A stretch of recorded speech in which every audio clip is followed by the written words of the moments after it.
Ruby Levy. Ruby Agnes Levy. And can you spell it for me? L-E-F-O-R-T. No, wait a minute, But- excuse me, see? Jeff spelled it right. R-U-B-Y. No. LaFour. Levy. Okay. Do you know what this is about? No, not really.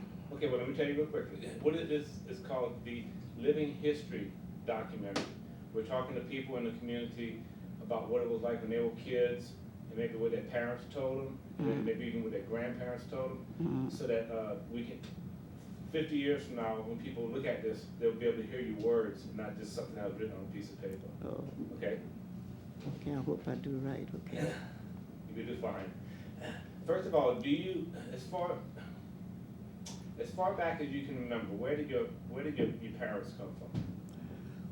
Well, as far as I could remember what he said, my mother was born on Jacob Plantation, that's right in Lemonville.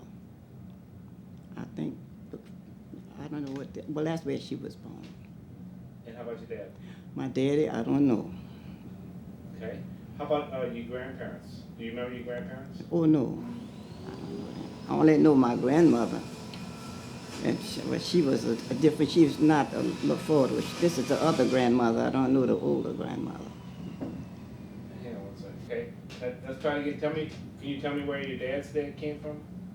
Who, my dad? Your daddy's dad. Well, that's what she just... No. I need you to tell me. Oh, they say he came from Haiti. And around the Pouinville or somewhere, so I don't know. And where did he come? Was he a free man of He color? was a free man because he was a baby. And what did he do? Where did he come in at? Do you know? Or I where? know that, I don't know. You don't know where they lived when he came in? No, I don't. Okay. Tell me about. Do you remember when you were a little girl, a little small, tiny girl? Do you remember what it? Tell me what it was like in the morning, or the whole day when you get up. Well, in the morning we first get up, we get our face and stuff clean and put clean clothes on. I could remember that. And we ate breakfast. It wasn't like they got today. It was breakfast like, well, we would have, I don't know if they had grits then, but we had coffee and bread, I know, for breakfast. Some morning we would have rice and butter or whatever they had. When when we were small, or fresh, what you call them, bread, homemade bread, and milk. We always had milk.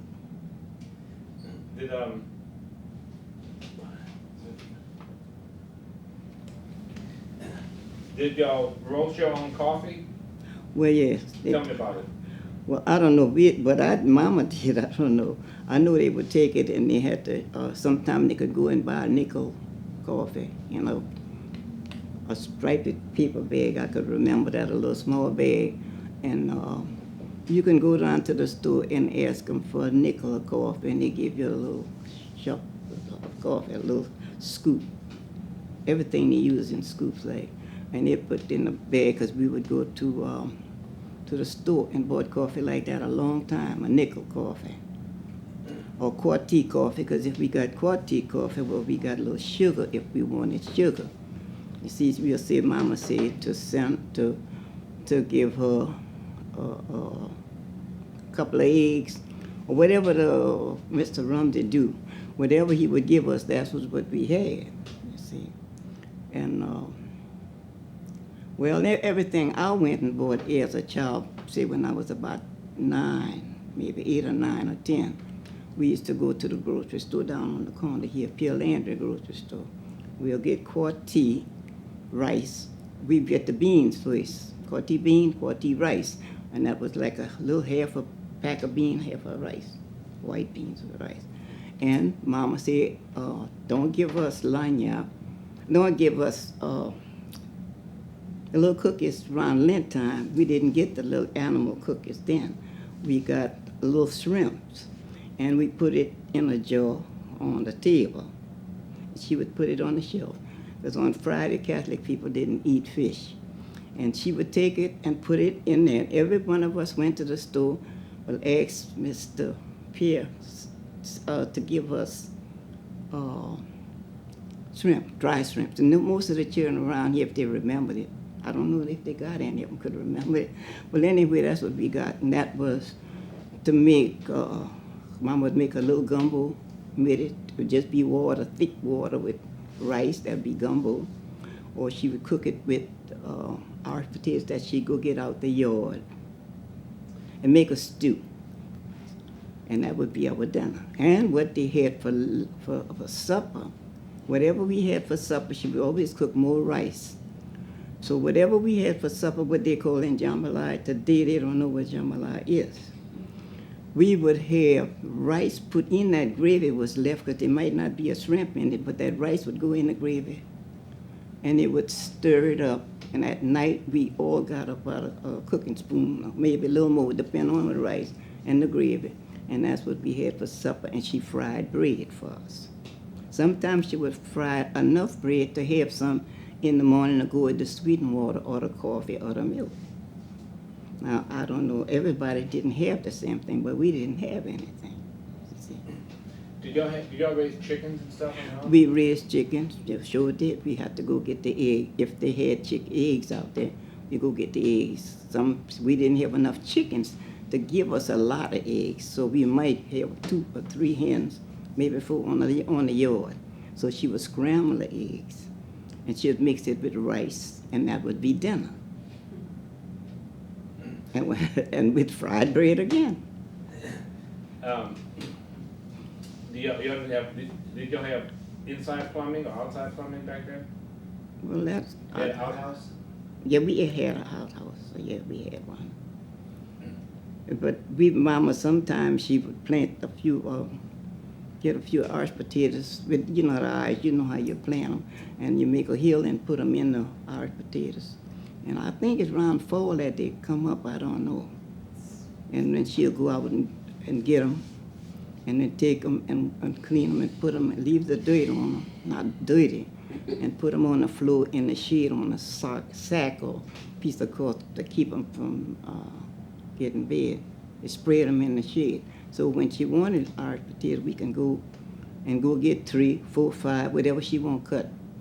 We had snap beans. Whenever she want to cook that, we'd go get 3 or 4 and put it. She make another gravy with snap beans and potatoes. See? We had potato salad every Sunday. Sometimes we had chicken, but we couldn't afford it because we didn't have but 3 or 4 in the yard unless my grandmother would come and give her one. And sometimes they divide the chicken between her and my aunt, and she would cook the half for her children. My mama would cook the other half of the chicken for us. But we had the same thing for dinner. But we never liked the children today didn't know we didn't eat this. We ate what they had. In fact, we didn't know what you had for dinner. Now some people say they had everything, and I don't believe them. If they did, they was doing fine. Now maybe at my age, I don't know, but maybe the ones after me might have did better. But now, to entertain us, or every other week or every week, somebody would give a penny party. That was for the benefit of the church. Somebody would make candy, if they had a little candy. 2 or 3 of them would make some. And they give you a whole block, which you pay $1 for now. You got that for a penny. That was the penny party. Muffins, but you paid 25 and 50 cents, like the blueberry one, that was a penny. The popcorns, which you pay $1, $1.50 for, that was a penny. All that was a penny. And all we did was play it in the yard and run up and down the yard playing tag or whatever it was. We go for 2, party start about 2:30, 2 o'clock. We stayed till 3, something to 4, 5, like not 5, till 4, maybe. And then we go home. They made lemonade now. Somebody used to have lemons where we live, and I know we would have lemonade on Sunday. And then on Sundays, if we didn't use it all up getting shrimp, we like Mr. Luke, I don't used to call the people man, but anyway, we would ask the man to give us, he wanted Polenya to give us the little animal cookies. We brought them home. You put them on the table, and Mama put them in a jar or put them in a safe, and she'll save them till Sunday. My grandmother used to do that because we used to go to her house after Mama gave us. And children that come home, we'd be in the yard playing, and she called everybody and give them an animal cookie. We didn't eat that cookie coming home. We kept the cookie in our hand till we got home, and we give it to Mama. She put it in there, or we go running out and put it in there. See, like during the day, you don't know what they have and where they got it. If we find a nickel, now and put it in there. See, like during the day, you don't know what they have and where they got it. If we find a nickel, we save the nickel till Sunday.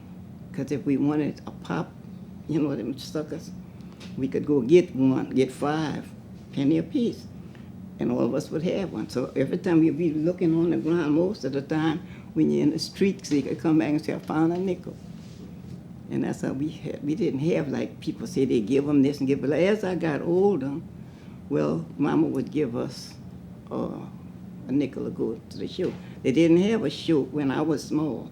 But when I got to be maybe about 15, maybe 14 or 15, we would go to the show up the theater on the avenue. And we paid a nickel to go in. And you could see two movies. Because you didn't come out because you wanted to see it again. You sit there. And the cowboys and whatever they did on Saturdays, we would run up and down. And, well, it was fun. Today, the children don't have no fun. Did you have any sweet popcorn over there at the movie? Oh, no. We didn't have nothing. Didn't have nothing. We would stop at Capone's daddy on the avenue. And he had a fruit stand. And if we was going to the show on Sunday, this was a big thing. One of us had a nickel or a dime. Or we'll go over to Regal's and we'll buy a nickel bananas. And they'll give us about 6 or 7 because there was no ripe bananas, you know. And what else we used to do? We used to go down and lie down on the levee and look at the children swim because we couldn't go to swim. Only the white children. So we would go on the levee and stay up there and play and look down at them playing in the swimming pool, right by the Coca-Cola place uptown by Lemons going like that. And we'll look at them. Just swimming in the river? No, they had a pool for them. But we couldn't go near that pool. We get on the levee, they didn't run us. We stayed there and look at them swim. But we brought a box with us. And we would sit down on the box when we get tired looking at them and sit on the box and slide down on the other side to levee. And we would be saying, slide, Kelly, slide. There would be about 8 or 9 of us. Well, we had fun like that, but we had a time to go on. See, some had shoes, some didn't. Some had shoes with the sole coming on, and they wrap them up on their foot. Because a lot of time, Mama said, you can't, you got your shoes for school, you can't. But we would take our shoes off sometime to save the shoes. So it was rough. And today it was rough. But I just can't understand how the children can do so well. Now you look, they got shoes, they got clothes. They don't want that. You got to bring them to the store to buy what they want. We didn't have that. Where did you go to school? I went to, can't think of the school. It's St. Catherine now, but it was Augusta, St. Augusta. But I went to, I made my communion up at the big church, the Catholic church uptown. And I was baptized, or christened, whatever you call it, up there. And when the priest came that we had, we went to school on the same ground with the sisters. It was like a long house to me. They tell me that was a shed once, I don't know. And they had 3 classrooms. But when Father Van Vert came, he got all of us into the schoolhouse, and it was school there, and it was church. And on Sunday, we went to Mass there. So that is where I was confused this morning about my confirmation. I'm thinking I made it at St. Catherine, but it wasn't St. Catherine. At that time, they hadn't named it yet, St. Augusta. And, but the school was there. I made my confirmation. You see, we had to make 3 things. we made a small communion. The children will remember that. Not these children didn't have that. Then we had the regular communion, and then we made the big communion. When you made the big communion, you wore a veil. When you made the first communion, you wore a hat. And the one before that, we just wore a ribbon, on your hair if you wanted it. But you always had a white dress on. And I never forget, we had, it was worrying, when you go to confession, you went to confession, we go to retreat the whole week. You go home and you don't play, you just study your work, your lesson, to go to school with that. And they told us, I remember, it was the white sisters, they told us if we didn't tell the truth, that blood was going to come out of our mouth when we take communion. And they had a little white girl stand beside me. Her name was Agnes, like mine was Ruby. Her name was, I never forget her name. But she opened her mouth to take her communion. She passed out. And all the children say she didn't tell all of her sins. I'll never forget that she couldn't have told all her sins. And then it frightened us because she fell on the floor. And when we went to church uptown, we could not sit nowhere but on the side. Have you ever been to Catholic church? The side where the Blessed Mother is. But about 5 seats back, maybe 1, 2, 3, 5 seats back, the colored people, they put $2, $1.50 for $2 to pay for that seat.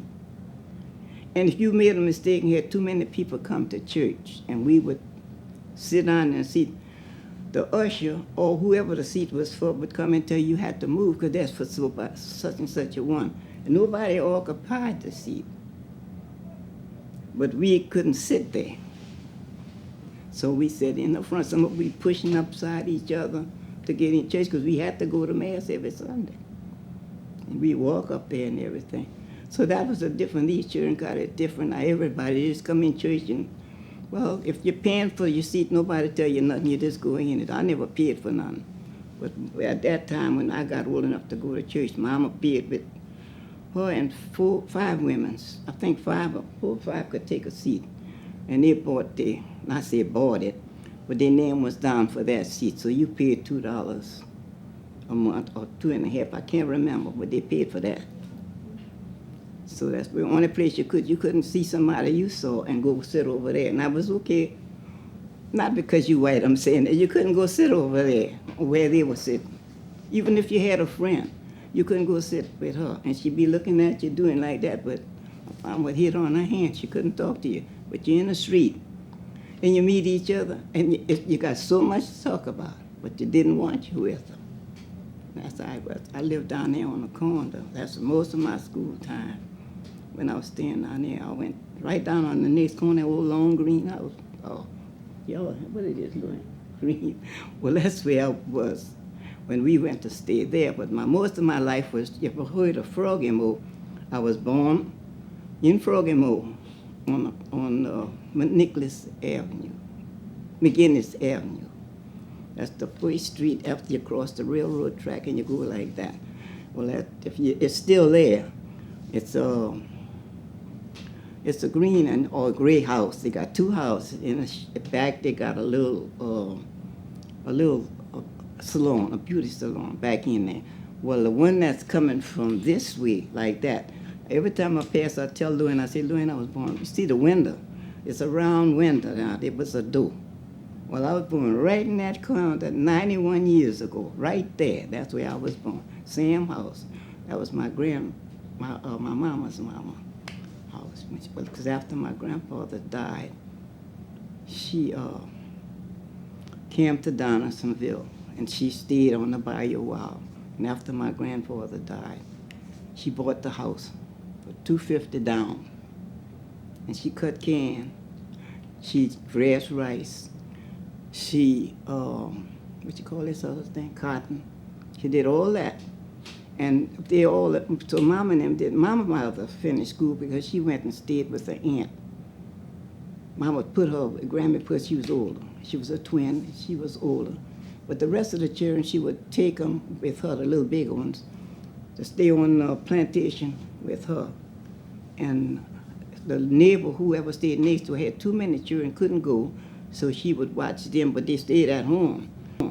The door locked and the children in the house, they could come out, the neighbor watching the house.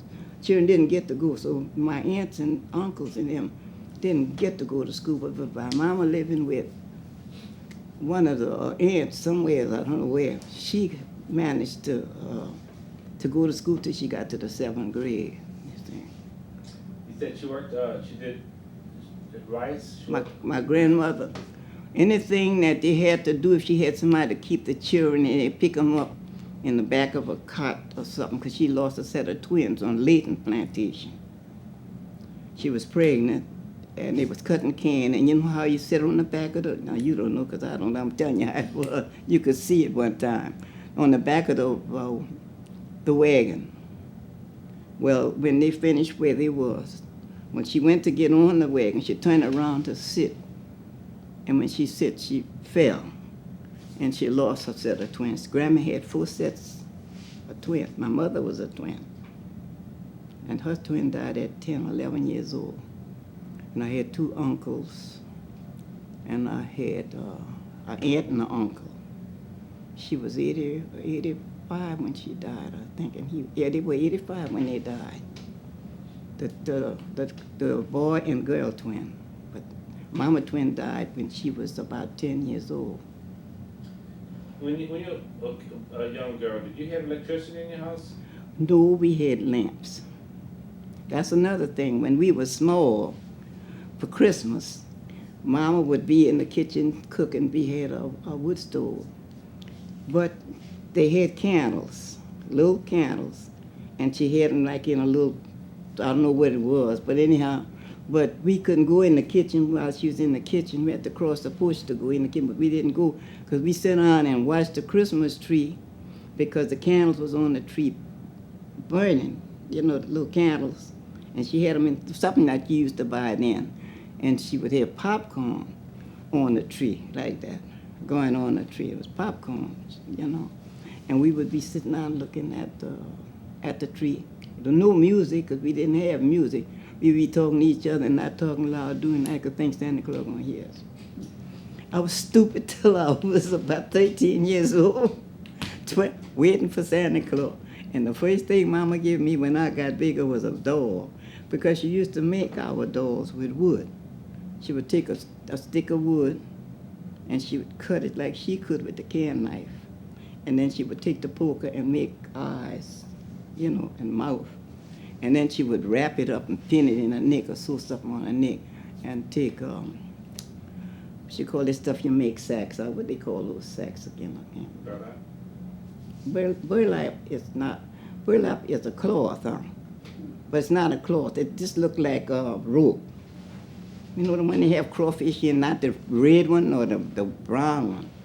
Well, she'd take that loose like that, and she would nail it in the top, like, and that would be the doll hair.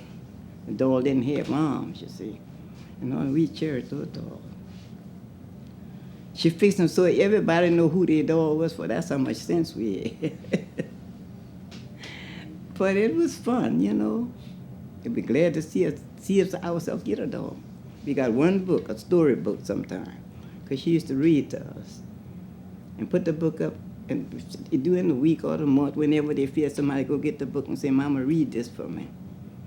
So that's how we was. Now, some people had